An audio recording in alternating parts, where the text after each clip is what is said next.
এটা কথা কওঁ মই অনবৰতে বিধানসভাত বহি থাকো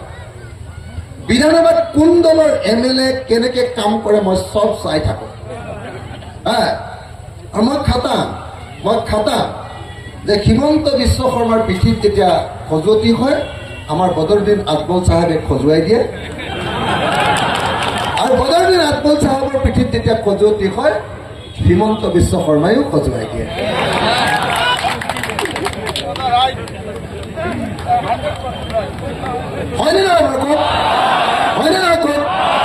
मैं दुटा उदाहरण दिले कॉन्क्रीट हो যাব কথা দুটা মই এনে কোৱা নাই মই হলে একেবাৰে সঁচা কথা কোৱা মানুহ মাৰ খাই সঁচা কথা কোৱা মানুহ আপোনালোকে তো সঁচা কথা কলে এক মাৰ দি দিলে চাগে মিছা বুলি কৈ দিব কিন্তু মোক মাৰ দি থাকিলেও মই সঁচাটো সঁচা বুলিয়ে কৈ থাকো সেইকাৰণে মই অসমৰ 165টা কেছ এতিয়ালৈকে মই লৈ আছো মই পৃথিৱীত কাৰোলৈ ভয়ো নকৰো আৰু কাৰো প্ৰথমতে মই নচলো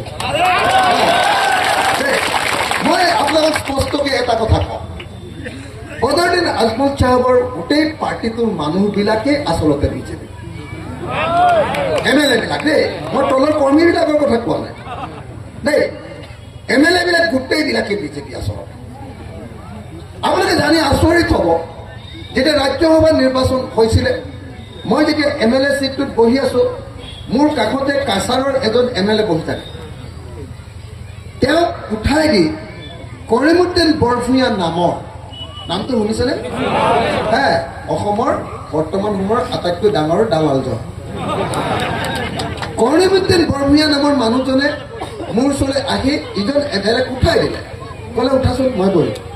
মোৰ কাষতে বহিলে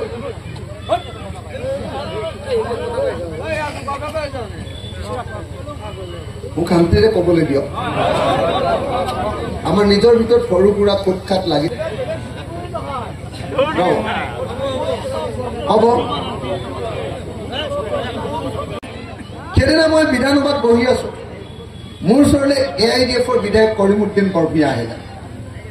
কাষতে বহিলে ক'লে অখিলা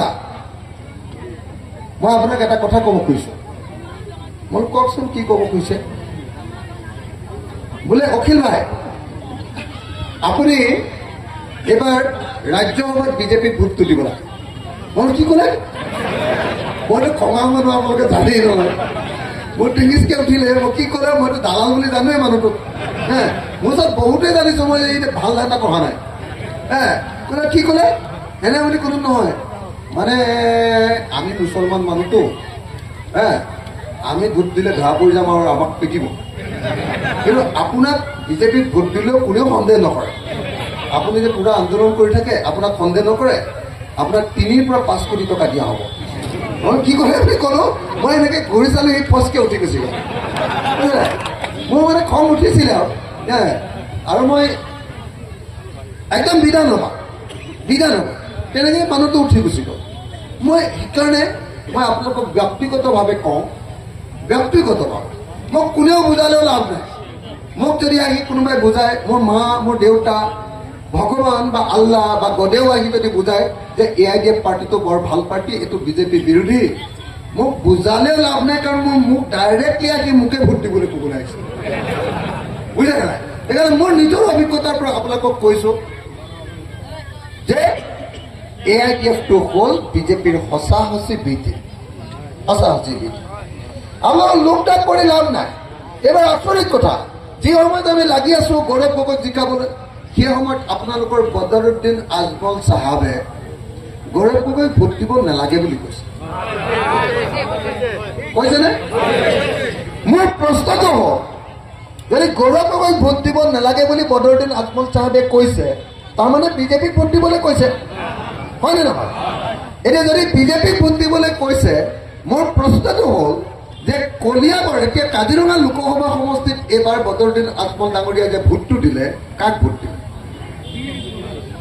কাৰণ তেওঁতো কংগ্ৰেছক ভোট দিব নালাগে বুলি কৈছে হয়নে নহয় তাততো উঠিছে কংগ্ৰেছ আৰু বিজেপি বদৰুদ্দিন আজমল ডাঙৰীয়াই বোধ হয় নিজৰ ভোটটো বিজেপিকে দিছে